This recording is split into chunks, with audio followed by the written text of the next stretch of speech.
楚风知道小月牙没有骗他。那是何等力量啊！那可是血脉之力的原始状态，莫说是他，再强的修武者也扛不住。这也算是祭祖吗？楚风问。也算吧。小月道，是不是只要我能通过考核，你就救他？楚风问。只要你敢踏入，我便救他。小月牙之所以这样说，那是他也不认为楚风可以通过考核，他这样做只是博取一个机会，一个可能，但他知道这个成功的可能性很小。楚风没再说话，而是走进小月牙，他伸出右手，小心翼翼地抚摸了一下女王大人化作的黑色气焰，眼中尽是宠溺与不舍。做了这个动作之后，他看向小月牙，小月牙，我信你。楚风此话说完，便踏入那大门之内，而刚刚踏入其中，楚风便立刻发出了无比凄厉的惨叫。不过一瞬间，楚风便被强大的力量拖到了星空的深处。与此同时，那无边世界的所有血脉巨兽，就先是发现了猎物一般，都开始向楚风围攻而去。那些巨大到难以形容、感到庞然巨物，蕴藏着无尽力量的血脉之力，正在同时释放力量，向楚风这弱小的身躯发动进攻。楚风瞬息之间便皮开肉绽，灵魂碎裂。但奇异的是，楚风碎裂的灵魂竟然没有立刻散去，而是在支撑着，是楚风的毅力在支撑。这家伙这种情况下还能保持清醒，是因为那丫头吗？小月牙感觉难以置信。正常来说，面对这种痛楚，应该丧失意识才对。可若丧失意识，便也真的死了。楚风的毅力是他从未见过的，但不只是毅力，还有信念，是某些信念支撑着楚风。可不管怎么说，楚风支撑下来了，他没有立刻魂飞魄散，这已是他所见过的最强之人。小月牙说话间，掌心力量涌动，涌入古女王大人化作的那团黑色气焰之中。这种情况下，那团气焰开始变化，很快便化作了女王大人的本来的模样。但还有差别，此时的女王大人不仅周身气焰涌动，也并非实体，纯粹是气焰化作而成。女王大人出现后，便立刻听到了楚风的惨叫，向大门内观望，顿时神色大变。你在对楚风做什么？女王大人无比愤怒地看向小月牙。楚风昏迷的日子，小月牙一直在为保住他性命而努力。此时女王大人能带有意识，幻化成这个模样，也是小月牙的功劳。所以女王大人也是了解到了一些关于小月牙的事情。她知道小月牙深不可测，并且很是危险。我告诉她，只要她肯进入其中接受考验，我便救你。小月牙道。女王大人满眼恨意地看着小月牙，但却并没有做什么，而是转身想要冲入那道大门，可还未靠近，便被一股力量弹了回来。你这个状态进不去，另外珍惜一下你的生命。楚风遭受这份痛苦，可是因为你啊。小月牙道。我不需要楚风救我，你让他出来，我愿意去死。女王大人说道。这可不行，我等这样一个人可等了好久了，虽然机会不大，但至少还有机会，万一他成功了呢？小月牙道。楚风怎么对你的，你不清楚吗？你为何要这样利用他？女王大人怒声质问。他善良，他对我好，那是他的事，和我有什么关系？你指望他对我那么一点好，我就对他感恩戴德？我可不像你这么蠢，也没有你这么伟大。小月牙无所谓的道。此时的女王大人无比焦急，随后眼中闪过一抹决意，她的身体产生了变化。可忽然一股强大的力量将其束缚，阻止了她的身体变化。你真不要命了？这个时候还敢用那力量燃烧生命？小月牙斥责道。你放开我，我怎么做与你无关。女王大人道。那可不行，我可答应了楚风要救你。小月牙道。我不需要你救，你让楚风出来。女王大人大吼道。可小月牙却不理会女王大人。见状，女王大人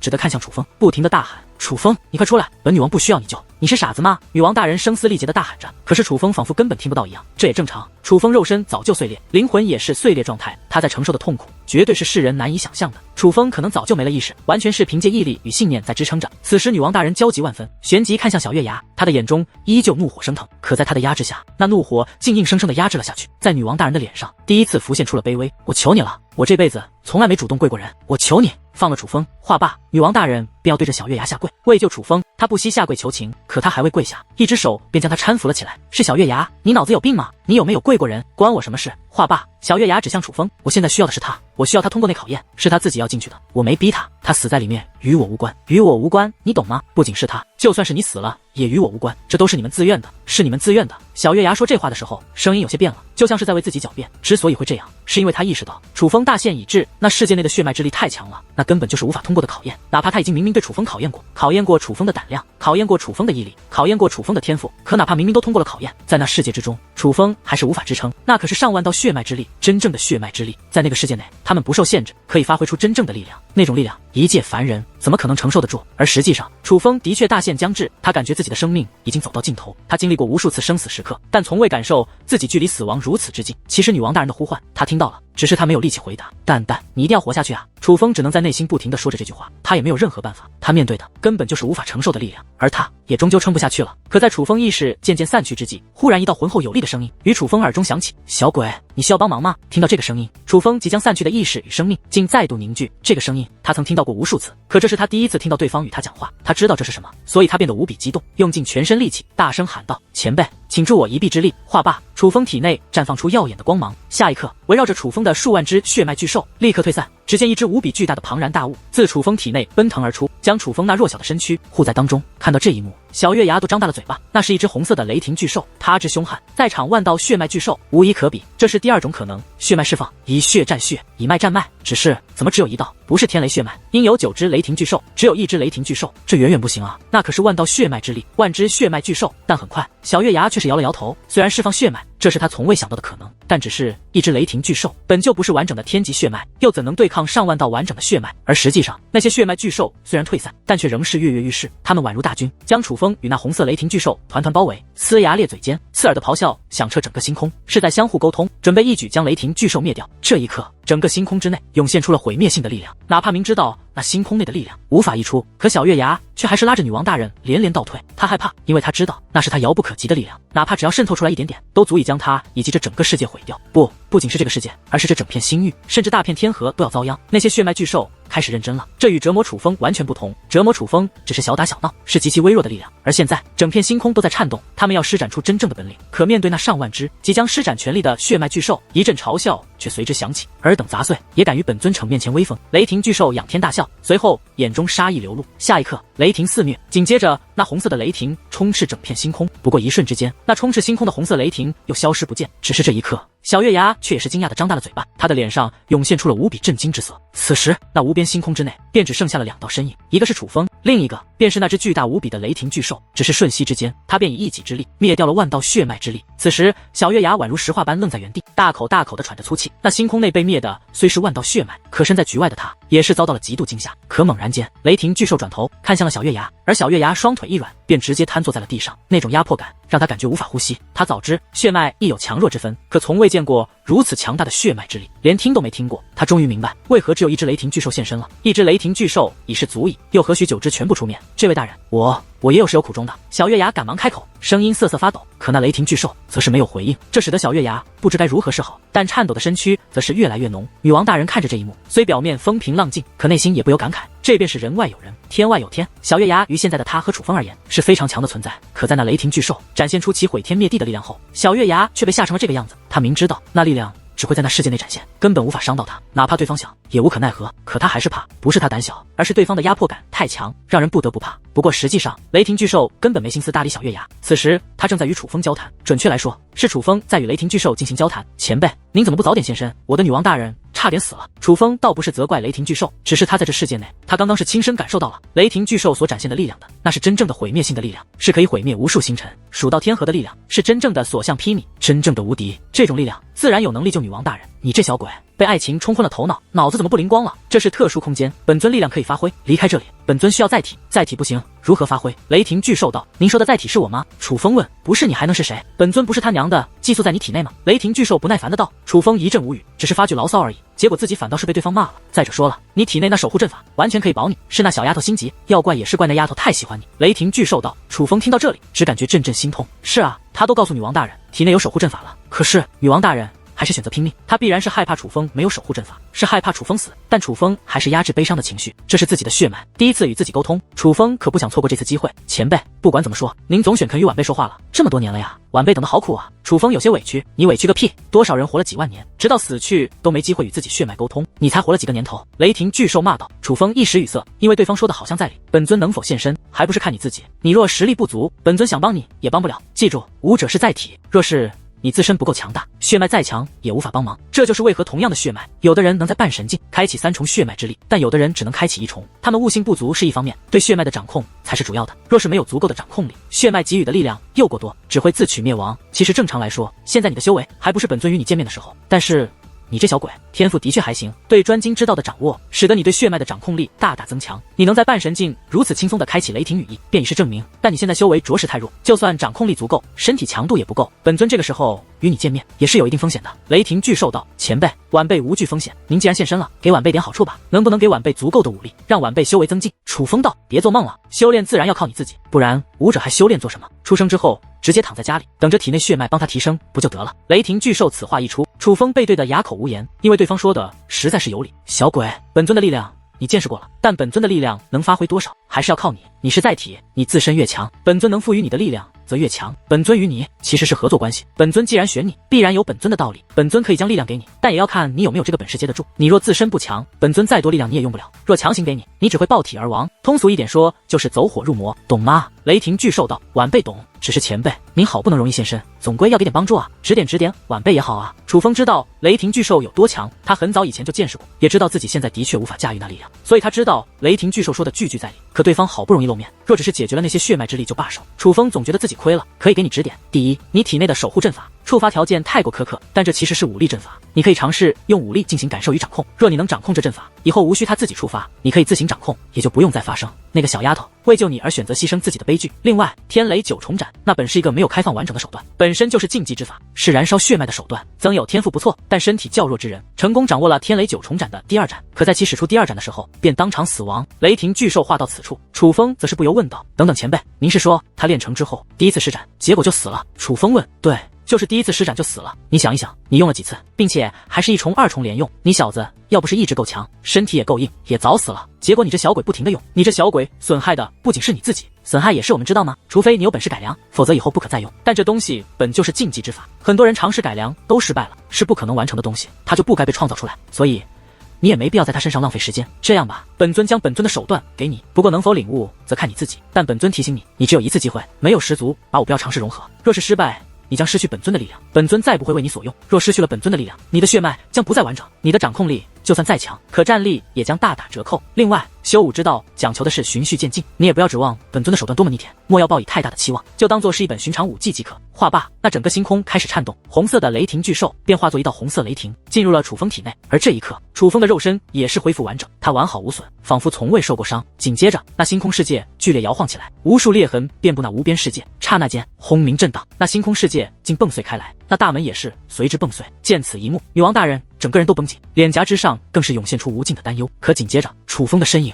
则是出现在了大殿顶端，飞落而下。见到楚风安然无恙，女王大人这才松了一口气。小月牙与女王大人都没有听到楚风与雷霆巨兽刚刚的对话，所以小月牙此时看到楚风也是满面惧色，倒不是真的害怕楚风，而是刚刚那红色雷霆巨兽所展现的实力太过恐怖。至于楚风大人，则是直接落在了女王大人身前。看到此时的女王大人，楚风的眼眶顿时又红了。楚风可不是脆弱之人，只是他看着此时的女王大人，控制不住自己，因为无论怎么看，此时的女王大人都是非常危险的状态，没有修为，气息不稳，连肉身都是气焰凝聚而成，仿佛随时会魂飞魄散。楚风甚至都不敢碰女王大人。楚风，这是干嘛？我没事的。女王大人见楚风红了眼眶，赶忙安慰，还伸出小手抚摸了一下楚风的脸。楚风担心他又何尝不担心楚风？楚风冲着女王大人强挤出一抹笑容，旋即便看向小月牙：我通过考核了吧，请立即救他。小月牙大袖一挥，一道结界门浮现而出，你的女王死不了，你们先出去，我等下与你们说。小月牙道。楚风则是剑眉竖起，不愿意走。楚风，打开界灵大门吧，我要回去。女王大人开口道。而楚风哪敢怠慢，此时的他也觉得女王大人这个状态在界灵空间内似乎更为安全，于是赶忙打开了界灵大门。而女王大人则是立刻进入界灵空间，像是有着什么重要的事情要做。进入界灵空间之后，便立刻将那片他留下的羽毛捡了起来，脸上也露出了安心的笑容。那是什么？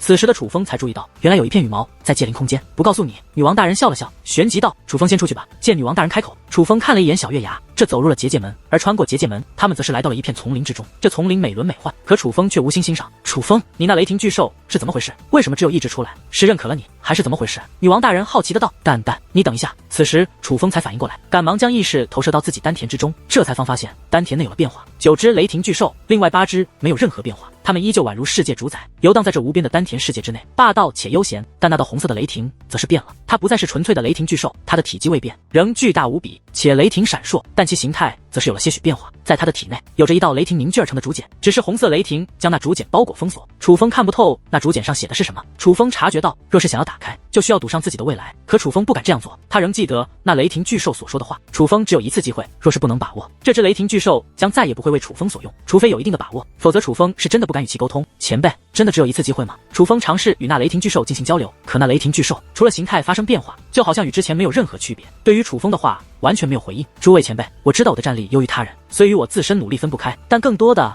还是你们的功劳。若不是你们足够强大，我就算再努力，也不会拥有如此战力。晚辈在这里感谢诸位前辈给予楚风的帮助。楚风又尝试着与另外8只雷霆巨兽进行沟通，可无论是暗中传音，还是明面的沟通，都没有任何回应。他们就像是听不到楚风的话一样。楚风知道，其实他们听得到，他们是具有灵智的，甚至楚风经历的事，他们也看得清楚，只是他们根本不想搭理自己。换句话说，可能现在还未能得到那另外8只雷霆巨兽的认可。于是楚风只能放弃与他们沟通，而是将意识投射到界灵空间，与女王大人讲述起他先前与雷霆巨兽所交谈的事情。这是好事啊，至少说明这只雷霆巨兽已经认可你了吧？真好奇，那雷霆竹简是怎样的手段？女王大人好奇的道。尽管那雷霆巨兽说了，让楚风不要抱以太大期望，就当做一种武技，可就算是武技，那也毕竟是雷霆巨兽留下的武技啊，肯定会有特别之处。而楚风则是看着女王大人，他眼下更在意的还是女王大人。女王大人注意到了楚风担忧的目光，于是像做错事了的小孩子一样轻声道：“楚风，抱歉啊，我该相信你的。”听到女王大人这样说，楚风则是顿时变得手足无措。楚风见过无数场面，可面对自责的女王大人，他乱了，因为他从未责备过女王大人，他有的只是担忧与心疼罢了。但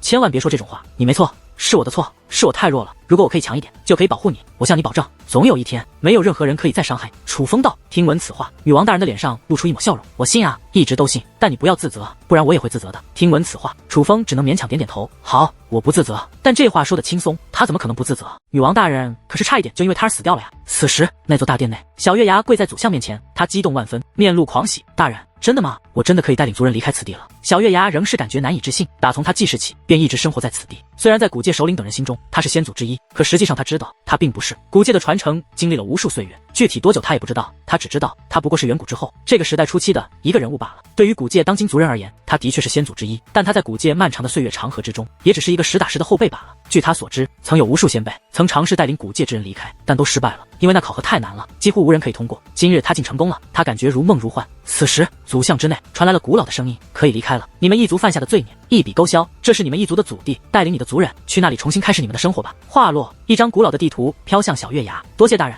小月牙连连叩头，这才起身，伸出手迎接那缓缓飞向他的古老地图。可忽然，一股巨大的压力从天而降，小月牙被压得趴在地上动弹不得。此时，小月牙的脸上露出了无尽的恐惧。大人，不是说好了放我们离开吗？小月牙颤抖地说道。他感受到了死亡的压迫。最终考核的时候，本尊故意让你见到我与楚风的交谈，本尊已经说了，只要他与本尊那缕力量相融，方可安然离开。你为了让你古界能够摆脱本尊控制，便又设套于楚风，让他不得不为你古界而战，这不是公然与本尊对抗吗？那祖相的声音之中充斥着怒意。大人，我知道错了，我知道是我一己私心，是我不对。可是我想的是，若是大人怪罪，必然会阻拦，毕竟您才是此地主人。我是见大人始终没有阻拦，便以为大人也想看一看楚风能否通过那血脉考验，所以才一意孤行的。小月牙解释道。而他此话说完，敬祖相竟忽然态度大变，发出一阵笑声。古月月，你很聪明，不枉费本尊当年留你一条命，如今又给你重生的机会。走吧，你古界因你的决定而自由了。祖相此话说完，那压迫小月牙的力量也是消失。小月牙得以起身，但他并未站起来，还是跪在地上。大人，还有事。祖相问，能否帮助楚风那只界灵彻底恢复？小月牙问，他知道这对于祖相而言轻而易举。古月月，你这是心软了，竟多管这种闲事。祖相的声音有些嘲讽。大人，我只是……小月牙话未说完，祖相的声音便再度响起。古月月，不管是不是你设的套，那只界灵为楚风燃烧自己生命，都是他自己愿意的，这是他与楚风需要经历的劫难，既做出决定，就要付出代价。另外，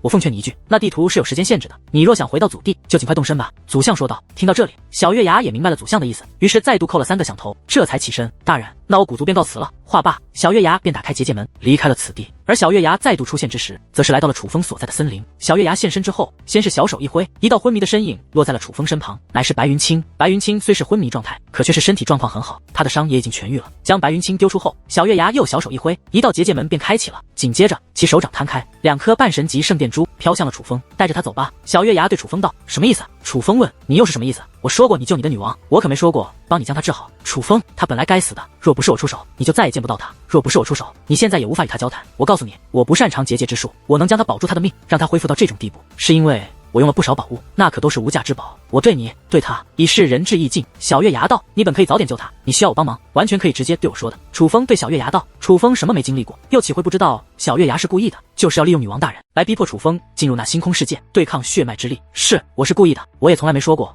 我是好人，我从一开始接触你就有我的目的。小月牙说话的时候，看都没看楚风那稚嫩的侧脸，尽显冷漠。此时，楚风眼中涌现出一抹寒意，他不是不能理解小月牙，只是女王大人这个状态，他不安心。于是，楚风眼中寒意立刻消散，语气也变得卑微。小月牙，我求你了，再帮帮他。我知道我现在没什么本事，无法做等价交换，但你想要什么，需要我做什么，我都答应你。楚风以祈求的语气说道：“你走吧，答应你的我做到了，我不会再出手了。”小月牙道。小月牙楚仍不甘心。楚风，可就在此时，女王大人声音响起：“你若再敢求他，本女王宁愿死。”女王大人知道楚风能为她做到哪种地步，就算让她跪地求饶，抛弃生命，楚风都做得出来。而女王大人不想楚风因她而如此。听到女王大人动气的声音，再看着小月牙冷漠的面孔，楚风则是叹了一口气：“小月牙，其实我不怪你。”楚风的确不怪小月牙，他怪他自己，是他自己太弱了，才会处处受人限制，才不能保护蛋蛋。话罢，楚风先是将白云清扛起，随后便将2颗半神级圣殿珠收起。楚风没有道谢，因为这2颗圣殿珠是他赢得的，毕竟他就是通过了最终考核。随后，楚风便踏入结界门，离开了此地。而当楚风走后，小月牙才忽然转头看向了那道结界门，美眸闪烁，脸色凝重，那稚嫩的脸上有着不属于这个年龄的复杂情绪。直到片刻后，小月牙才收回目光，他小手一挥，将那结界门关闭后，又重新将开启了一道结界门。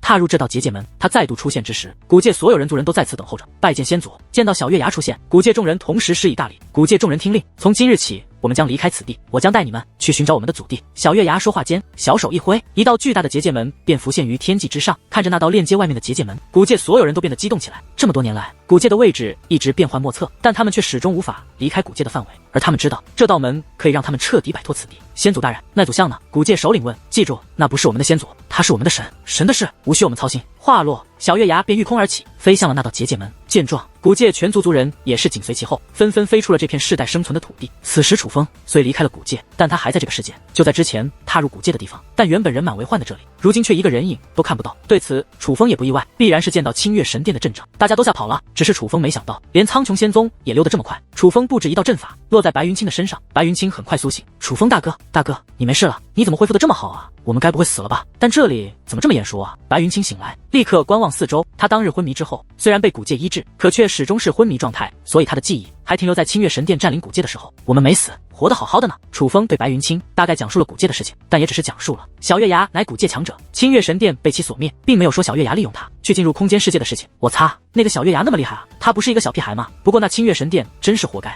还有那个糟老头子。得知经过，白云清也是感到惊讶，毕竟谁能想到那个小女孩会是那么厉害的存在。但对于清月神殿与元将被灭之事，白云清一脸爽快，可谓笑得合不拢嘴。可是当他看楚风那没有任何笑容的脸庞时，他猛然间想到了什么，于是也是立刻后期笑容，面露悲伤。大哥，我知道你很难过，但活着的人还是要继续走下去，你一定要节哀啊。白云清道。听闻此话，女王大人不高兴了。节哀？节哀什么？楚风打开界灵大门。女王大人道。而楚风也是照做，界灵大门打开之后，女王大人立刻窜了出来。白云清，本女王还活着呢，闭上你的乌鸦嘴。女王大人只说了这句话，便转身回到了界灵空间。但其实女王大人愿意特意出来与白云清对峙，是她对白云清印象还不错，毕竟当日白云清本有活着的机会，但白云清却为了楚风放弃了，并且还帮女王大人怒骂清月神殿，这让女王大人对她的印象有了改观。原来这位姑娘还活着呀，这可真是太好了。不过她这个状态好像不太妙啊。白云清道。确实不太妙。楚风点了点头。大哥，那你接下来有何打算？白云清问。我想去仙海天河。楚风道。只是楚风此话刚出，女王大人便急了。楚风，你去仙海天河干嘛？不许去！你如果去了，本女王可就不高兴了。她知道楚风为何要去仙海天河，自然是向仙海少羽求助。可是楚风自己遇到困难的时候，都坚决不肯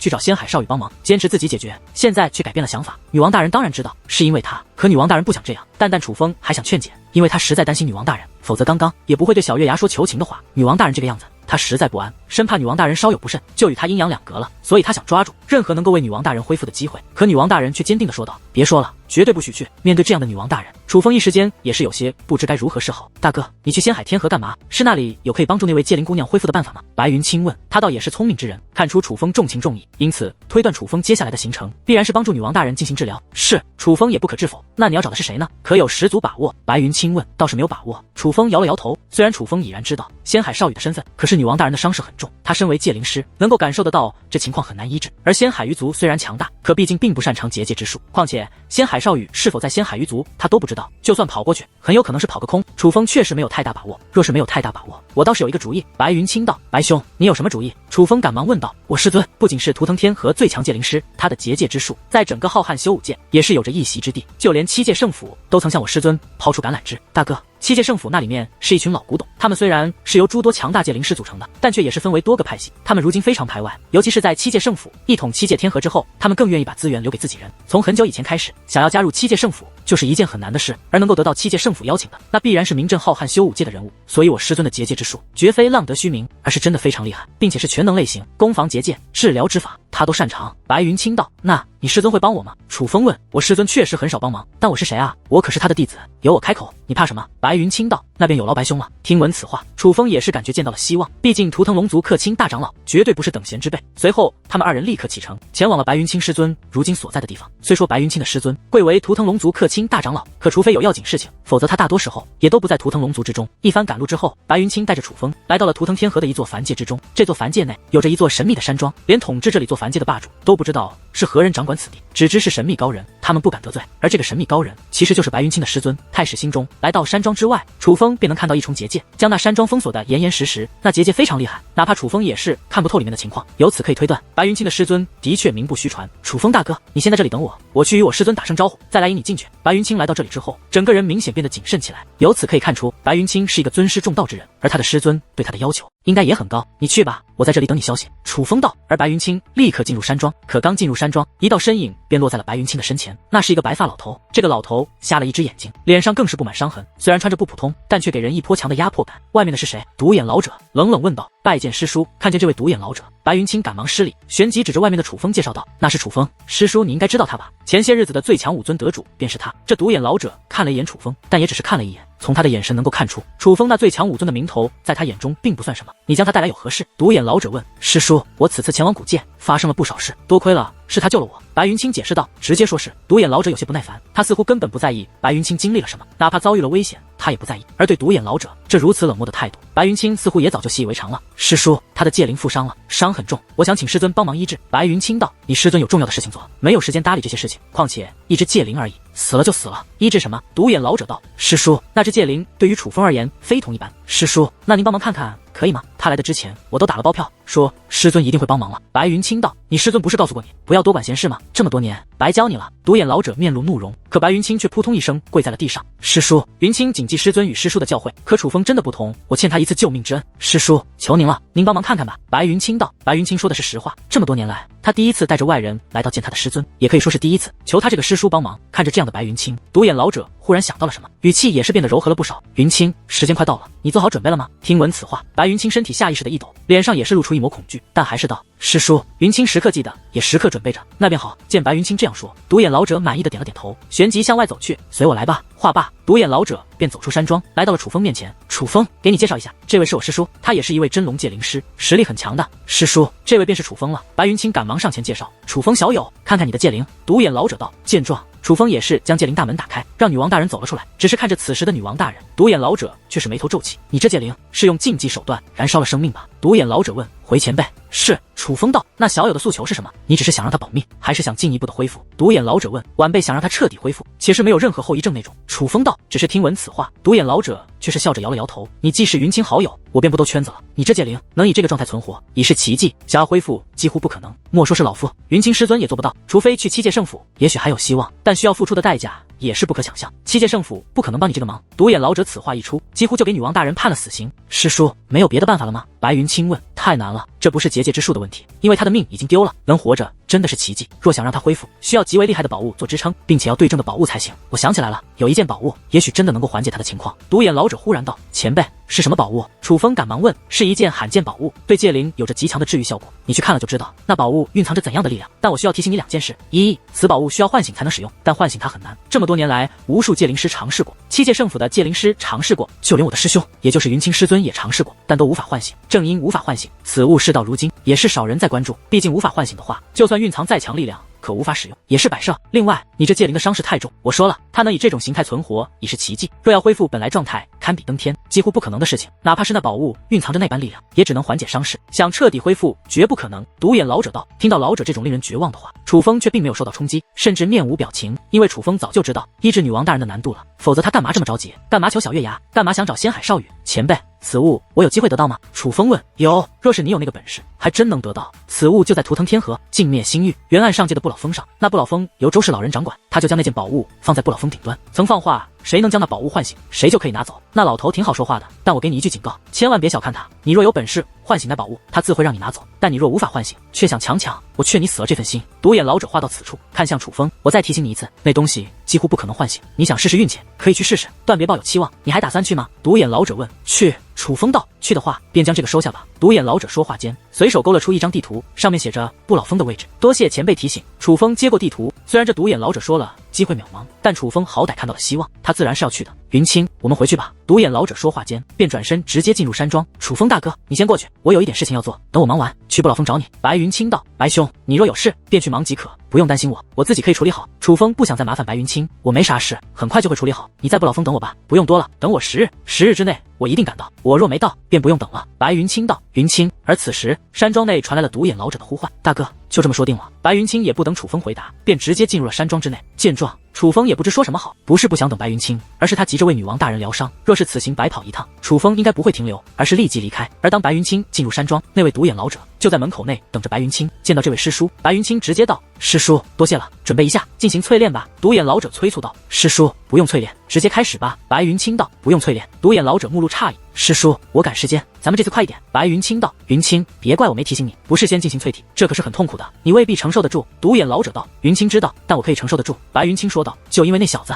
救了你一命。独眼老者问：他知道白云清如此着急，是为了追赶楚风，想与楚风同行。反正我最近没事，我想跟着他闯一闯。师叔你知道，我从小到大都没什么朋友。白云清道：既然如此，那便来吧。独眼老者说话间，便带着白云清向山庄深处行去。可是走着走着，白云清却忽然停下，看向一个方向。他从那里感受到了诸多强大的气息，并且有极为强大的阵法力量，而那里是他师尊平日闭关的地方，连他也没资格踏入。师叔，山庄来客人了。白云清问。不该问的别问。独眼老者冷漠的道。见状，白云清也不再多问。很快，独眼老者带着白云清来到了一座地宫。地宫很大，但却很空旷，不过墙壁各处都布满了复杂的结界纹路与符咒，有些诡异。而大殿中间有着一个池子和一口棺材，池子与棺材相连，棺材是透明的，但四边贴满了符纸。棺材内躺着一名男子，骨瘦如柴，宛如干尸，但却还有着呼吸，并且这男子浑身都被火焰烧伤，火焰留下的疤痕遍布全身，看着甚是吓人。白云清进入大殿，先是对那男子施以一礼，随后便踏入池子之中，盘膝而坐。独眼老者打开7个坛子，分别有不同的液体涌出注入池子之内，虽是7种颜色，都散发着腥臭味，那都是血液，不仅有人类的血液，还有其他种族的血液。但对此，白云清似乎早就习以为常，没有提出任何异议。当用7种血液将池子填满后，独眼老者才看向白云清：你真的决定这样开始？独眼老者问。师叔，开始吧。白云清道。独眼老者听闻此话，拿出一道阵法令与一道符纸，左手符纸，右手令牌，阵起。刹那间，整个大殿剧烈摇晃，原本黑暗的大殿也在此刻光芒涌动。原来整座大殿就是一座阵法，但阵法最强之地却属白云清所在的池子以及那躺着男子的棺材。这一刻，白云清满面痛苦，发出惨叫。只见那池子之内有无数长长的虫子钻入白云清的体内，疯狂地蠕动着。不过瞬息之间，白云清的脸色便变得苍白如纸，紧接着皮肤竟开始变得干瘪，就仿佛整个人都被抽干了一样。源源不断的力量开始从白云清体内涌出，先是进入池子，随后经过池子内的阵法转化后，又化作气焰进入那口棺材之内。棺材之内的男子开始大口喘气，疯狂地将那气焰吸入体内。这边白云清虽惨叫连连，可另一边棺材内的男子则是渐渐浮现生机。楚风按照独眼老者给予的地图，开始向那原岸上界行去。此时，楚风在传送隧道之内全力催动着增加速度的船只。楚风不想有半点耽搁，想尽快抵达原岸上界的不老峰。楚风将意识与本尊相连，可忽然一道女子的声音在楚风耳边响起，那是神鹿的声音。楚风不敢怠慢，赶忙照做。下一刻，楚风便再度进入了那神鹿所在的世界之内。神鹿就站在楚风的面前。楚风，你既已半神境，本身便将神形传授给你。神形相比于神臂会更加难以承受，你之前曾有过些许体会，但那一次只是让你稍微感受一下，这次则是真正的传承，你可要做好心理准备，不可大意。神鹿开门见山，直接说道：前辈，晚辈准备好了。楚风盘膝入座，那便开始了。神鹿也不废话，掌心摊开，一团白色光芒体浮现，随后便飘向楚风。那光团靠近楚风之后，便主动对楚风发动了攻势，而楚风不仅抗下了攻势，更是开始尝试炼化，并且很快成功。没过多久，楚风便将那光团彻底炼化。这么快？尽管神鹿早就预料到楚风可以成功修炼神形，但却没想到如此之快。神形的难度明明比神臂要高得多，可楚风修炼神形的速度却比神臂还要快。可就在此时，楚风忽然动了，其速度之快，连楚风自己都惊叹不已。楚风明明是一品半神，可现在他的速度却比施展出雷纹、雷霆铠甲、雷霆羽翼之后还要快得多，5品半神都追赶不上他，好快呀！楚风，试试提升修为。女王大人也是兴奋的道，而楚风也是立刻照做。雷纹、雷霆羽翼、雷霆铠甲3重力量同时施展，楚风的修为也是来到了4品半神境。而此时楚风的速度也是再度大幅度的提升，达到了极为恐怖的地步。楚风此时身体没有任何变化，连一点光芒都没有，看上去就像是正常状态一样。可只要他发动神形，就会施展出跨越4重境界的速度。感受了一下神形的速度后，楚风来到了神鹿面前。前辈，如果说神行的速度可以跨越4重境界，是不是说我将修为提升到4品半神后再施展神行，8品半神也追不上我？楚风对神鹿问：寻常的8品半神追不上你？神鹿道：太好了。确定了这个消息之后，楚风大喜，有了这个神行，楚风就算遇到打不过的人，也是可以逃脱的。若是修为再提升几重，那真神之下，几乎没有人可以对楚风造成威胁。毕竟打不过，可以跑啊。楚风就在此时，神鹿再度开口，无论是语气还是表情，都十分凝重。前辈，怎么了？楚风问。其实有的时候，不是本神不帮你，而是本神施展力量，也是需要付出代价的，并且是有条件限制的。本神现在既愿意将本身本领传授给你，便已是认可了你，自然不会对你的生死而坐视不理。而现在本神已是有了帮你的能力，在一定的时间内是可以帮你一次的。你以后若是遇到自己无法解决的困难，需要本神帮助的时候，可以叫本神。神鹿说道。多谢前辈。楚风赶忙抱拳施礼。神鹿的力量楚风是见识过的，不仅速度奇怪，更是无数威压与结界。相比自己习得的神行以及父亲留下的守护阵法，若是神鹿能帮自己，那无疑才是真正的保命符。继续赶路吧。神鹿说话间，一股传送之力覆盖楚风，楚风离开了这个世界。楚风怎么感觉那只鹿对你的态度忽然变了？女王大人道。有吗？楚风问。有啊，你没注意到吗？友善了很多，也尊重了很多。以前可是开口闭口都是小子的，现在都叫你名字了。女王大人道。好像还真是，一定是我的表现得到了他的认可。楚风得意的道。而对于楚风的自夸，女王大人却也不可置否，因为女王大人也是这么想的。此时神鹿所在的世界之内，神鹿还站在原地，在他的脸上竟溢出了难掩的激动之色。这小鬼拥有如此厉害的血脉，并不是简单的血脉传承，很可能是被强大的血脉选中的。天选之子必有过人之处，能被血脉选中之辈，哪怕在远古时期，也只有那么几位而已。这一次真的是选对人了。神鹿话到此处，其脸上的兴奋与激动越发浓郁，就像是捡到了天大的便宜一般。虽因习得神行以及得到神鹿一次帮助机会，楚风也很高兴，但很快又陷入了沉重的情绪，认真的催动船只。除了偶尔询问女王大人状况，或者女王大人与他说话外，楚风几乎很少说话。而楚风从下界一路走来，什么风浪没见过，任何逆境之中，楚风都可以谈笑风生。但这一次则有所不同，楚风始终心情沉重，哪怕露出笑容，更多的也是勉强的笑容。女王大人还是第一次见楚风这般，心事重重之下，已然失去了往日的活力。他知道楚风是因为太过担心他，这种担心也带给了楚风巨大压力，已然有些乱了方寸。楚风，你也别太累，我感觉我不会有事，你不信可以看一下，我的状态比之前稳定了一些。女王大人道。听闻此话，楚风倒是真的观察起来，这才发现女王大人的虽仍是气焰状态，但的确是稳定了一些。见此情景，楚风那悬着的心倒还真是安稳了一些。他之所以如此担心，就是女王大人的状态太差了，仿佛随时都会魂飞魄散。楚风，别再为我担心了，本女王想看到之前的楚风，你若是一直这个样子，本女王也会自责的。女王大人对楚风道。淡淡，你不要自责，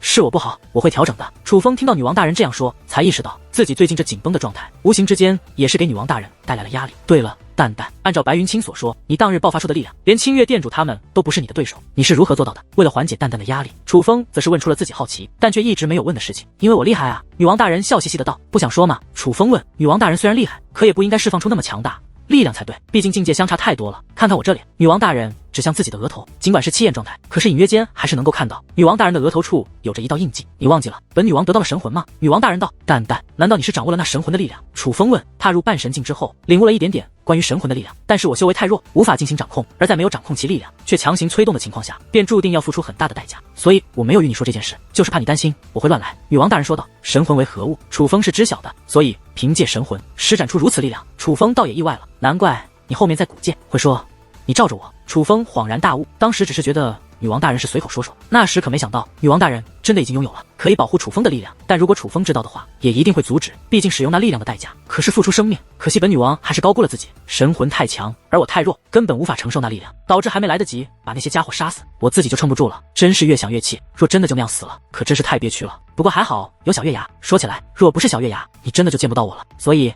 你也不要怪小月牙，不管他有没有利用我，但他的确是救了我，而且我能感觉到他救我的确费了很大的力气。因为我自己的状态，我比谁都清楚，他真的是把我从鬼门关拉了回来。白云清师叔说我还能活着乃是奇迹，可不是随便说说的。虽说他为了利用我们，在能帮我们的情况下没有及时帮忙，可非要说起来，本来他也没有非要帮我们的义务，对吗？女王大人道。他少见的替别人说话，其实他刚开始也恨小月牙，但恨的是小月牙利用他，让楚风踏入那么危险的地方。可是自己的状态自己清楚，本来都要与楚风永远分开了，是小月牙又给了他活下去的机会。从这个角度想，他也是感激小月牙的，因为那一日当他快要死去的时候，他才知道与楚风分别是多么痛苦的事情。淡淡，我真的不怪他，我只怪我自己，是我自己太弱了。楚风道。你别这么说了，你已经很强了楚风，并且你会更强的。你就算不相信自己，也要相信本女王的眼光啊。女王大人道。楚风笑了笑，我当然相信我的女王大人。其实楚风也相信自己，楚风并不是没有自信之人，他相信自己日后可以变得很强，甚至他的目标一直以来就是成为最强。但这不妨碍他觉得现在自己弱小，有的时候真的很无力。每当这种时候，楚风都迫不及待的想要变得更强。对了，我差点忘记这个了。忽然，楚风将2颗半神级圣殿珠取了出来，准确来说是4颗，毕竟每颗圣殿珠又分为锁珠和解珠。楚风先将锁珠与蟹珠放在一起，二者立刻融合。很快，楚风便进入了天庭圣殿，最终5道大门浮现，供楚风进行选择，分别是修武、结界、戒灵、兵器、秘宝。楚风，这里的东西肯定帮不到我，你选你现在需要的。女王大人劝道，反正有2颗半神级圣殿珠，我们各选一个吧。楚风虽然嘴上这样说，可还是率先踏入了戒灵大门。进入之后，楚风得到了一个罐子，罐子内蕴藏着供戒灵修炼的气焰，是很柔和的气焰，力量也是不弱。将这个罐子取出，楚风的脸色也是写满了失望，这可不是他现在想要得到的东西。我就说吧，我的伤势，半神级圣殿珠根本帮不到我的，这修炼之物对我也没用，你直接给雨莎使用吧。女王大人说道，这么浓郁的气焰，你也没用吗？楚风问，其实也有用，但是对我的帮助远不如雨莎，听我的，给他用吧。女王大人道，那好吧。见女王大人这样说，楚风也是直接将罐子打开，将气焰放出，融入那仍在闭关修炼的雨莎。这气焰非常柔和，哪怕雨莎在闭关修炼，可只要将气焰融入于她，雨莎就可以直接开始炼化，不会有任何反噬。楚风，你看到了，这圣殿珠内的东西好处也是有限的，不可能刚好就被你遇到，能够帮助我疗伤的东西，你还是选择自己需要的吧。女王大人再度劝道，她是真的害怕楚风不听话，又选了一个与自己有关的，但又帮不到自己的东西，那简直太浪费了。好吧，楚风开启第2颗圣殿珠，再度踏入了天庭圣殿之内。这一次楚风直接选择了修武，楚风也想快速增进修为，而进入之后，楚风得到的是一本武技9段尊境猎影斩。只是看着这本武技，楚风却并不是太满意，毕竟这对于现在的楚风而言帮助不会太大，只能说是锦上添花而已。而使用过3次半神级圣殿珠之后，楚风也是意识到，哪怕半神级圣殿珠非常珍贵，可其实能够获得的好处可能也没有人们想象的那么多，不能对此抱有太大期望，否则多半是会失望。对于这本武技，楚风只是简单看了一下，并没有修炼，而是继续催动船只快速赶路。虽然不老峰所在的世界也是在图腾天河之内，并且是一座上界，但却是比较偏远的地方，路途也较远一些。不过在楚风全力赶路之下，也终于是走出了传送阵。楚风依旧没有丝毫停留，直奔不老峰而去。只是来到不老峰之后，楚风却发现情况不太对劲。按照白云清的师叔所说，这个不老峰是由一个叫周氏老人的掌管，而周氏老人将一件可以蕴藏治疗戒灵之力的至宝放在了不老峰的顶端。没有人知道这件至宝叫什么，不过任何人都可以来到这里挑战这件至宝，并且只要能够将这件至宝唤醒的话，便可以将这件至宝拿走。所以这不老峰应该是开放状态的。可楚风现在能够看到一重强大的守护阵法将那不老峰给封锁了起来，这力量还不弱，乃是楚风都破不开的阵法。有这阵法在，楚风根本就无法登上不老峰，就别提唤醒那件宝物了。不过好在这不老峰下也是零零散散有着一些人，还有一些人在小声议论，虽然声音较小，可楚风还是能够听得清楚。周氏老人的名声都被他这群没用的子孙给败光了，就算周氏老人不会病死，也会被他们活生生的气死。几位老者小声嘀咕着，言语间充斥着对周氏后人的责怪。楚风见他们知道隐情，便走上前去。几位前辈，不知这不老峰发生了何事？为何用守护阵法封锁住了不老峰？这位小友是外地人吗？其中一位老者问道。是的前辈，我是听闻不老峰有一件宝物，只要唤醒就可以带走，所以想来试一试。楚风道，别试了，回去吧。那几位老者同时说道。听闻此话，楚风眉头微皱，意识到情况不妙，可他来这里为的就是那件至宝，让他回去，这怎么可能？几位前辈，那宝物是被人拿走了吗？楚风问。没有，只是现在不老峰不可以直接挑战了，都怪周氏老人那些没用的后人，周氏老人的名声都被他们毁了。那几位老者说道。谁说不老峰不可以挑战了？可就在此时，一道女子的声音忽然响起，抬头观望，只见一名女子御空而立，目光冷冽地望向楚风等人所在的方向。见到这名女子，那些老人则是面露惧怕，纷纷退散，向远处走去，只剩楚风一人还站在原地。而抬头观察这名女子，发现这名女子长得很是一般，虽然面相年轻，但实际上应该有几百岁的样子了。不过她腰间的令牌却是吸引到了楚风的注意，那是周氏一族的令牌。这位姑娘可是周氏老人的后人？楚风问。我乃周氏一族族人，周氏老人乃是我爷爷。你来这里是要挑战我周氏一族位于不老峰上的宝物对吗？那名女子道。在下想试一下。楚风道。那件宝物依旧可以挑战，只是过程麻烦了一点，你若要挑战，便需先破开此阵。女子说话间，大袖一挥，将一个盒子丢向楚风。那盒子在即将靠近楚风之时，女子捏动法诀，盒子便立刻化作气焰四散开来，便化作一道阵法。楚风一眼就看出这不是一道寻常的阵法，这种阵法讲求的是破阵技巧，而不是结界之术的强弱，是用来磨练布阵技巧的阵法。这对于其他人而言是很难破解的，可是对楚风而言轻而易举。毕竟楚风可是得到了秦九大人的传承，如今最擅长的便是破阵技巧。你可以尝试一下，若是能够破开此阵，我可以告诉你后续需要你做什么，若是不能，可以过段时间再来试试，那个时候也许就可以直接登上不老峰了。女子虽然嘴上这样说，可是那神态显然没有对楚风抱有什么期望，她就只是给楚风一个机会，但她可并没有指望楚风能够真的将这座阵法破开。而此时一道道暗中传音映入楚风耳帘，这位小友，别破了，这阵法根本就破不开，那是周氏老人留下的阵法，他们这些后人自己都破不开，却要你来破，这不是欺负人吗？别被他们这些人利用，这些周氏老人的后人做这些事情，根本就是违背了周氏老人的意愿。这暗中传音，正是来自那几位老人，他们虽然走远了，可并未真的离开。楚风虽知他们的提醒是好心，可是楚风来这里为的就是那件宝物，自然不会轻易放弃。于是楚风没再说话，而是直接释放出了结界之力。白龙神袍，当楚风释放结界之力那一刻，无论是那名周氏女子，还是在场的老人，皆是神色变化。他们显然没有想到楚风会有如此厉害的结界之术，而楚风接下来的举动更是让他们感觉难以置信。楚风不过挥手之间，便布置出了一道破解阵法。这番催动，一道光柱射出，竟直接将那女子丢出的阵法冲击开来。解了，如此轻易的就解了。那几位老人同时发出难以置信的声音，而那名女子则是揉了揉那瞪大的眼睛，一脸的难以置信。身为周氏一族族人，他深知这阵法有多难破解，至今为止，他还从未见人能够将此阵破解。哪怕他的那位天才弟弟周志曾花费10日时间精心布置破解阵法，可却也只是将此阵破解大半，最终还是失败而归。但就是这样难以破解的阵法，楚风竟挥手之间便解了。若非亲眼所见，他绝不相信。接下来需要做什么？楚风抬头看向女子，此时这名女子从震惊之中惊醒，不再居高临下的御空而立，而是飞落到了楚风近前。太好了，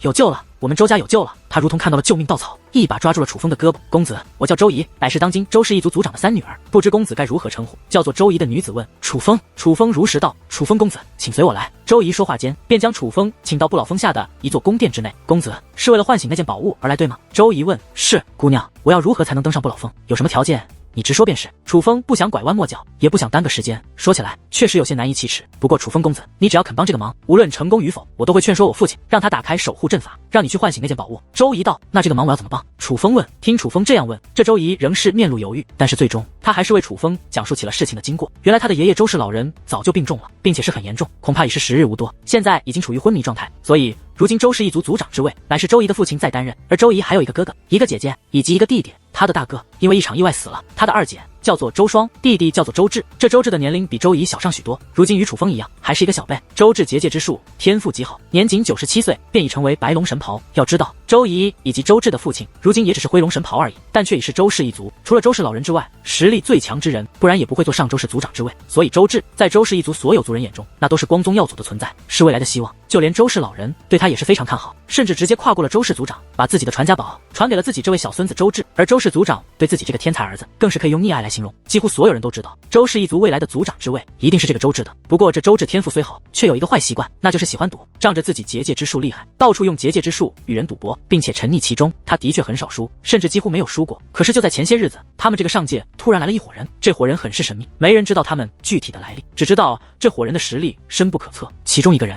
似乎是这伙人的少主，他自称为白月公子。这白月公子虽不是小辈，但年纪也是不大，且同样是一位白龙神袍。偶然之下与周志碰面，二人谁也不服谁，便对赌起来。起初这白月公子连输3局，周志得意洋洋，对着白月公子也是嘲讽连连。而那白月公子则是非常的不服，便提出再赌一次，只不过这一次赌一把大的。他拿出2道符，符纸可化作2道相同的阵法，他要求二人一同破阵，率先破阵者胜，并且那白月公子还拿出了10颗非常厉害的丹药作为筹码，那丹药价值极高，周志一时之间竟拿不出来对等的筹码。但想到对方的结界之术不如自己，无论怎么看都是必赢，若是不赌，那才是亏大了。于是头脑一热，周志便将周氏老人给他的传家宝当作筹码。那传家宝乃是一块古老的罗盘，的确是一件价值不菲的宝物。那白月公子也是有识货之人，便直接应下。见白月公子同意，那周志十分欢喜，以为10颗珍贵的丹药就要进入他的腰包。可谁曾想，这次一赌，周志居然就输了。原来虽同为白龙神袍，可那白月公子的结界之术在周志之上，先前败给周志3局乃是故意的，他是故意设套，为的就是周志身上的传家宝。周志反应过来的时候，已是为时已晚，虽然明知被坑，但人家也是凭本事赢的。无奈之下，他只能回到周氏一族，将这件事情告诉了自己的父亲。得知此事之后，周氏族长也是大发雷霆，少见的狠狠打了周志一顿。可是只是发火没用，必须想办法将那传家宝赎回来。于是周氏族长便带着周志去找对方，想用重金赎回传家宝。可谁曾想，对方却说赌桌上的东西不可以赎，若有本事就拿等价的筹码继续赌，若是没有这个本事，非要赎也不是不行。那便将不老峰的那件宝物给他们，并且要周氏老人亲自拿着那件宝物去赎。周氏老人已经病重，如今已是昏迷不醒，就算没有病重，这件事也绝对不可能让周氏老人知道，那可是周氏的传家宝啊。对方明显就是在刁难他们，而周氏的强盛其实全靠周氏老人。如今周氏老人病重，眼见着周氏一族大势已去，很多平日交好的势力也都不与他们周氏一族来往了，而周氏族长自身也没有太多人脉，无奈之下只能想到一个馊主意。毕竟慕名而来的人大多都是戒灵师，其中自然也是有一些白龙神袍。于是周氏族长便干脆运用好周氏老人留下的守护阵法，将不老峰封锁起来，然后提出了帮他们去赢回传家宝，才可以去唤醒那件宝物的要求。但周氏族长也是知道，那白月公子擅长破阵，寻常的白龙神袍也不行，必须是非常善于破阵的白龙神袍才行。于是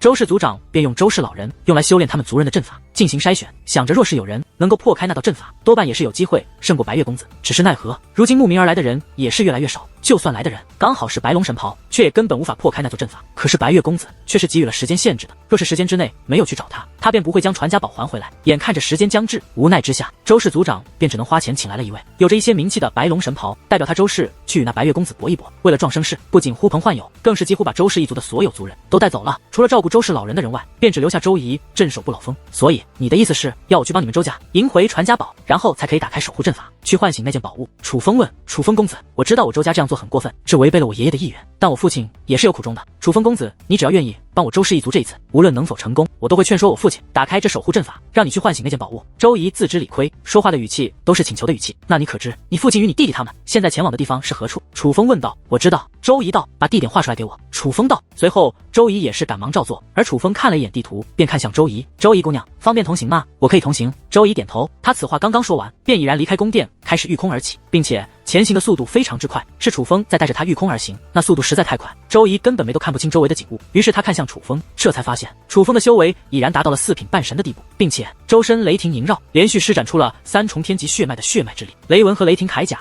也就算了，那双雷霆羽翼非常的再度让他陷入了自我怀疑，一度不敢相信自己所看到的是否是真实的。那可是雷霆羽翼啊，居然有人能够在半神境施展出这种手段。楚风公子，你真的是小辈吗？周仪此时开口，连说话的嗓音都变了，他真的是被楚风的实力所惊到了。是小辈。楚风道。那敢问楚风公子来自何处呢？周仪此时已经表现出了恐惧，是对楚风的恐惧，也是对楚风身后势力的恐惧。毕竟正常来看，楚风如此年纪能有如此实力，那必然是出身不凡，而他自认为他们周氏一族此举不对，生怕楚风怀恨在心。若是如此的话，他们周氏可能就大难临头了。我身后没有什么厉害的背景，另外那件至宝本来就是你们周氏的，你们想怎么改规矩也都有这个权利。楚风是看穿了周仪忌惮什么，于是说道。楚风公子，像您这么明事理的人当今实在太少了。周仪道。楚风只是笑了笑，并没有多说什么。这个姑娘居然真的不认得你，看来这里真的是偏远之地哦，连堂堂最强武尊都不知晓。女王大人说道。我的女王大人，你就别调侃我了，我这最强武尊的名头在很多人势力眼中都不算什么。楚风道。不把你放在眼里的都是蠢货，但凡是有脑子的都知道你的潜力不可限量，可惜啊，在你们修武界最不缺的就是蠢货。女王大人撇着小嘴道。对此楚风也是笑了一笑，因为女王大人说的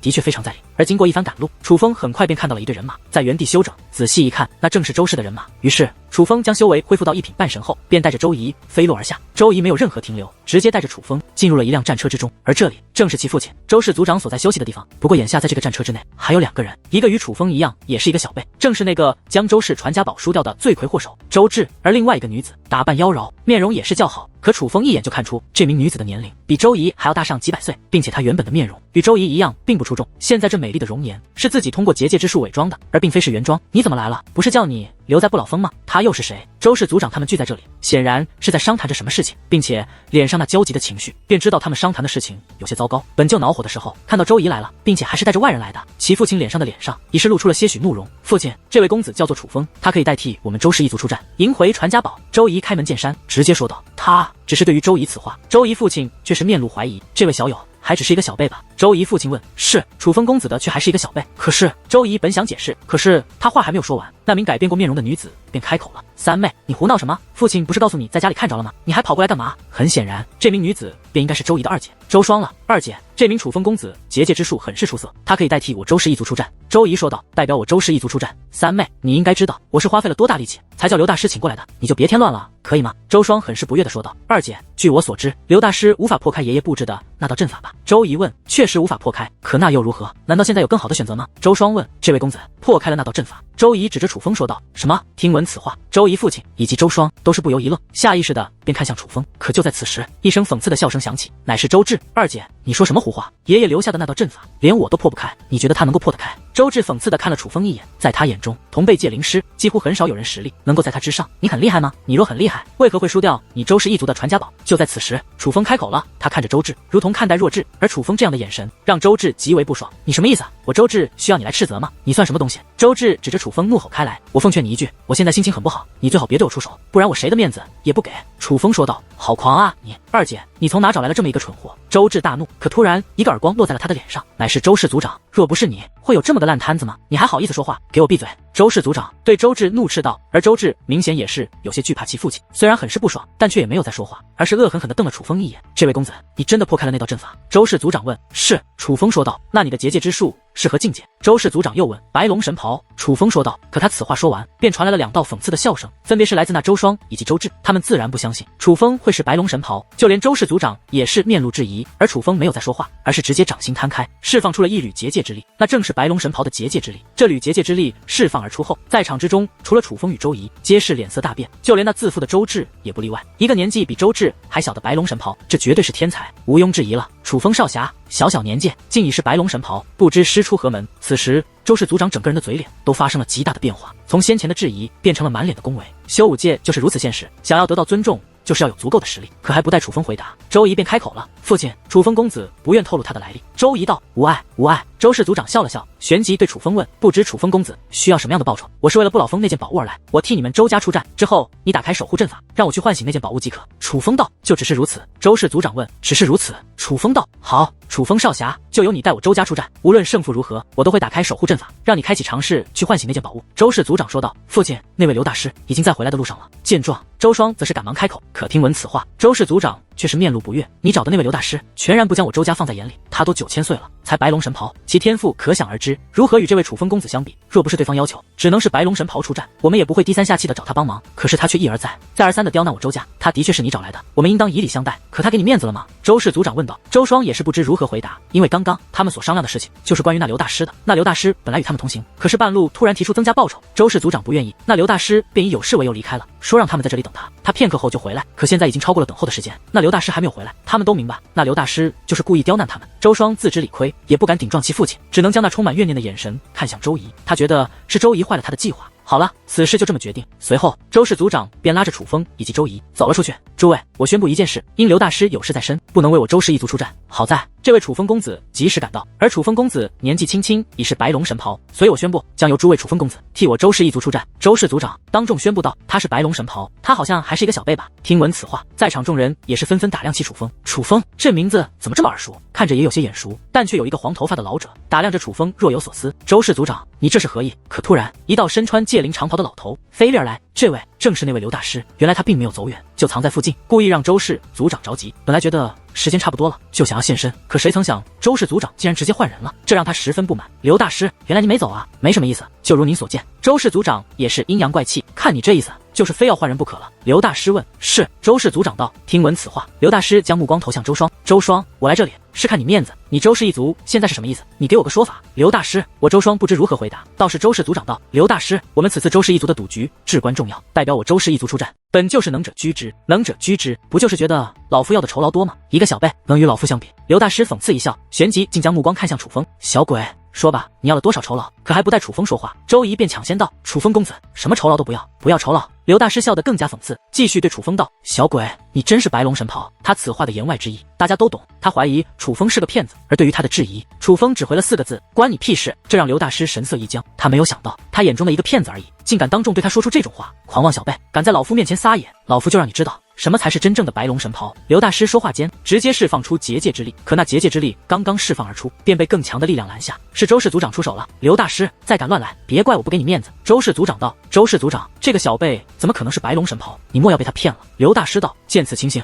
在场其他人也是来了兴趣，也都想看一看楚风到底是不是真正的白龙神袍。可楚风却是面露寒意，已有出手打算。但就在此时，那位黄发老者发出惊呼。楚风少侠，果然是你啊！我说怎么如此面熟呢？眼下他的手中还拿着一幅画像，看了看画像，又看了楚风，他整个人变得愈发激动。他乃是周氏族长好友，也是这个上界之人，但他喜欢游历四方。当日最强试炼，他也有到场围观，虽然没有见到楚风，可却也听闻了楚风之事。后面更是花钱买到了楚风的画像，虽然他手中的画像与楚风本人有些出入，可还是有些相像的。这也是为何他看到楚风会觉得有些面熟了。诸位，咱们真是走了大运了呀！老者确定楚风身后，兴奋地冲着众人大笑起来，且对众人问道：“你们可知这位楚风公子是何许人也？他是谁啊？”众人纷纷询问，他们也都知道，黄发老者喜欢四处游历，见过世面。他这么说，那楚风身份必然不同凡响了。我告诉你们，这位楚风公子便是那场最强试炼夺得最强武尊的那位。黄发老者道：“可是图腾龙族举办的最强试炼？”有人问。当然，黄发老者道：“我擦！”此时，所有人的目光都投向楚风，皆是刮目相看，尤其是小辈，他们在看楚风，皆感觉楚风周身仿佛出现了一重光环。哪怕自负的周志看楚风的眼神也都变了。他们早就听黄发老者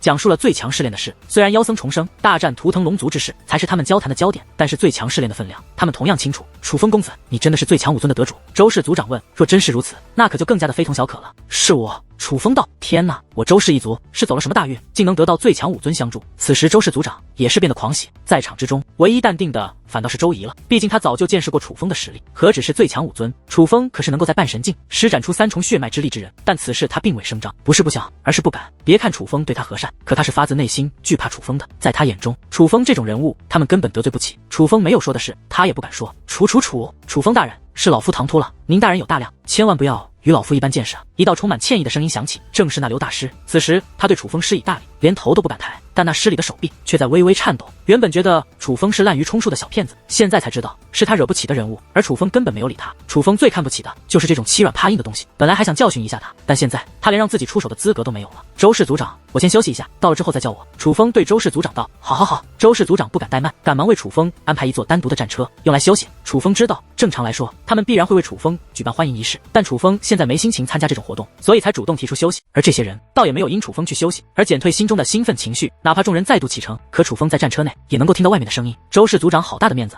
居然能够请来楚风大人，周氏一族的传家宝一定可以赢回来了，不用出手，估计只要那白月公子知道楚风公子的身份，就直接吓得屁滚尿流了。最强武尊得图腾龙族青睐，岂是他敢招惹的？众人此时的话题几乎都是围绕楚风的，并且都是赞美之词，甚至觉得此次对赌楚风必胜。你看，最强武尊这个名头还是有用的嘛，大家对你都非常看好哦。听到那些人对楚风的夸赞，女王大人脸上洋溢着甜甜的笑容，她比楚风还高兴。可很快却有另外一种声音响起，那声音来自一辆战车，是周双所在的战车，而他的弟弟周志如今也在这里，一个最强武尊罢了。至于如此吗？他既是最强武尊，结界之术必然不擅长，就算是白龙神袍，估计也是用了某种手段强行提升的，结界之术必然不强。父亲真是不知道怎么想的，居然就相信了他，让他代表我周家出战。这次对赌所用的筹码可非同小可，若是再输了，那可真就没机会了。周双满口牢骚，尽管已知楚风身份，可他对楚风仍充满怨念以及不信任。二姐，这也不能怪父亲，你请的那位刘大师确实太过分，他就是趁机宰我们周家，而且恕我直言，那刘大师能够获胜的可能性微乎其微，他连和我比拼破阵都不敢，怎么可能胜过那个自称白月的家伙？相比于周双，在得知楚风身份后，周志倒是没有什么怨言了。弟弟，这你就错怪刘大师了，刘大师的结界之术绝对在你之上，他不与你交手是害怕动了元气，因为他认真出手的话是需要很长时间恢复的，但只要出手多半是可以胜过那个白月公子，也正因为出手一次消耗巨大，所以才会向我们要那么多的报酬。周双解释道：“二姐，你真的了解那刘大师吗？你能确保那刘大师一定赢吗？”周志问。周双自然不敢做这个保证，于是道：“反正我觉得比那个楚风强。二姐，我去三姐那里待一会。”周志显然不想与这位二姐争论了，直接走出那辆战车，飞向了周仪所在的战车。而此时，周仪所在的战车内，其父亲以及周氏一族诸多高层，还有那位黄发老者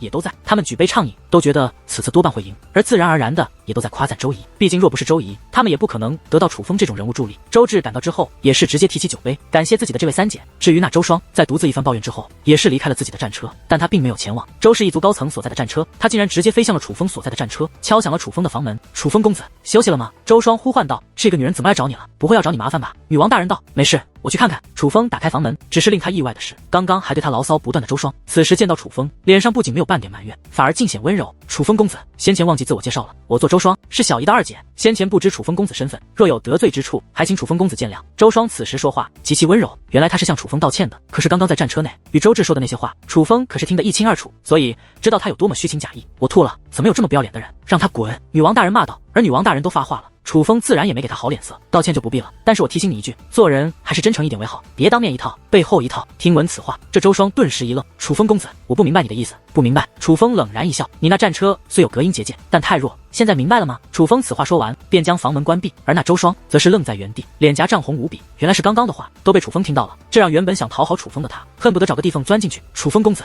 实在抱歉。羞愧地说出了这句话后，周双便回到了自己所休息的战车之内。可是刚回到战车，他便立刻重新布置了一道结界，封锁了战车。可他结界之术实在太弱了，哪怕重新布置了结界，在楚风以精神力防范周围的时候，都无需特意观察，他所说的一切便又再度映入楚风的耳帘之中。真是小妾，一点都不男人，一点气量都没有。这种人怎么会成为最强武尊的呢？一定是因为背景雄厚，是家族给了他支撑。可是真是气死我了，周姨走了什么狗屎运，就只让他在不老峰守着，结果就让他等来了这样一个家伙。本来我能得到父亲重用的，结果都被那楚风毁了。该死，真是该死！周双如发狂了一般，在战车内疯狂打砸，原形毕露了。这个不要脸的女人，这么排斥你，原来是怕自己妹妹抢走她的功劳，不是亲姐妹吗？怎么会这个样子？真是恶心！女王大人骂道：“这个世界上就是有这种人存在，自私无比，而且他们不会自我反思，永远是别人的不对。如果全世界的人都觉得他不对，他也不会觉得自己错了，而是会觉得全世界的人都不对。蛋蛋，别理他，和这种垃圾动气犯不着。”楚风说道。也是，女王大人表示赞同。而一番赶路之后，他们终于来到了白月公子所在的地方。这是一座城池，城池很新，应该是建造不久，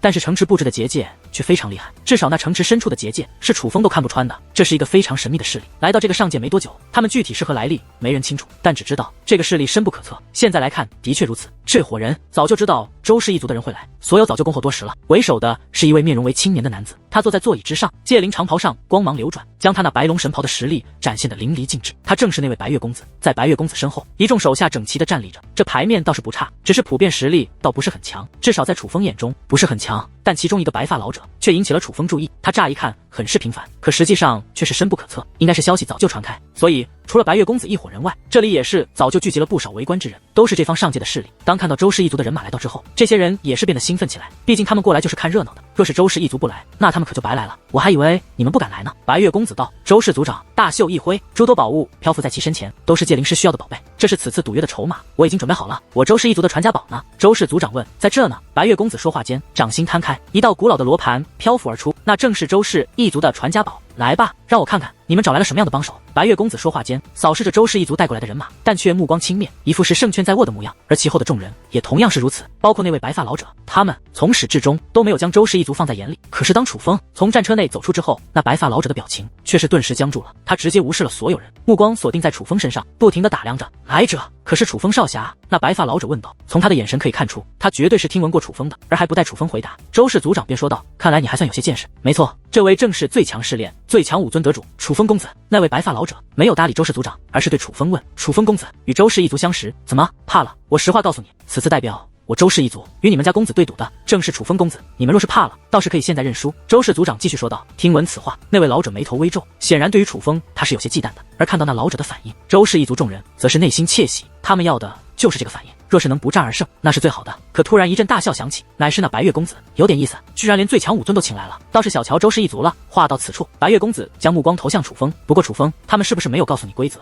这比拼的可是结界之术，而不是比拼武力。白月公子道。相比于那白发老者，他对楚风可谓毫无忌惮，甚至得知楚风身份，反而格外兴奋起来。而楚风也不废话，直接将自己的结界之力释放而出，并且这一次楚风毫无保留，结界血脉的力量也是施展。人们不仅能够感受到楚风的结界之力是白龙神袍，更是能够感受得到其中散发出的战力格外强大。他的战力怎么不对劲啊？此刻所有人都是大惊失色。众所周知，白龙神袍的结界之术是堪比一品半神的，但是楚风明明是白龙神袍，为何他的战力却是二品半神？若是不敢赌，可以直接认输。楚风道。笑话，我有何可惧？白月公子讽刺一笑，旋即便说道。且此话说完，白月公子便将2道符纸丢出，符纸在半空之中便化作了2道相同的阵法。规则很简单，这2道阵法是一样的，你我各选一道进行破阵，谁破阵速度快便获胜。白月公子说道。什么时候开始？楚风问。现在便开始。白月公子此话说完，立刻释放出结界之力，开始布阵。虽然脸上不屑，可是当楚风真的展现出结界之术后，他明显也是不敢轻敌，好强的手段，这儿输给他不冤。白月公子布阵之后，先前还一脸自信的周氏族长顿时面露不安，他也是界灵师，并且还是一位灰龙神袍，所以他能够看得出白月公子对结界之术掌控非常的强横。如此厉害的手段，他也不确定楚风能否战胜对方了。毕竟楚风是以修武者的身份成名的，虽说楚风的确是白龙神袍，并且